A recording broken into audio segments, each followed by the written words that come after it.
আসসালামু আলাইকুম। আমরা ঢাকা বিশ্ববিদ্যালয় জাহাঙ্গীরনগর জগন্নাথ বিশ্ববিদ্যালয় পরীক্ষা দেওয়ার পর বেশিরভাগ স্টুডেন্ট হতাশ, আমাকে প্রচুর ইনবক্স করেছেন। আমি বলবো, মূল খেলা এখন আপনার শুরুই হয়নি লাইফে। সামনে গুচ্ছের পরীক্ষা বাকি, সর্বোচ্চ সিট এখানে। রাজশাহী বিশ্ববিদ্যালয়ের মতো একটা গর্জিয়াস ইউনিভার্সিটি, চট্টগ্রাম ইউনিভার্সিটির মতো একটা গর্জিয়াস ইউনিভার্সিটি, এখনো তো আপনার পরীক্ষা দেওয়ার সুযোগই হয় নাই। সো আপনি তিনটা বিশ্ববিদ্যালয় ভর্তি পরীক্ষা, অর্থাৎ ঢাকা, জাহাঙ্গীরনগর আর জগন্নাথ, এই তিনটা পরীক্ষা দেওয়ার পর যদি আপনি হতাশ হয়ে পড়েন, তাহলে তো আপনি আপনার আলটিমেট অ্যাচিভমেন্ট আনতে পারবেন না। এই কারণে সামনে যে সময়টুকু আছে, পর্যাপ্ত সময় আছে গুচ্ছের জন্য, মে পর্যন্ত। আপনি চাইলে আরেকবার না, দুইবার বই রিভিশন করতে পারবেন।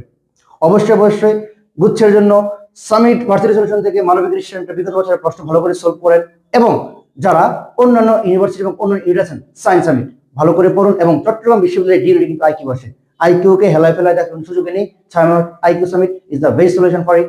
সবার জন্য শুভকামনা। আর হতাশ হওয়া যাবে না, হতাশ হওয়া যাবে না, হতাশ হওয়া যাবে না। আসসালামু আলাইকুম।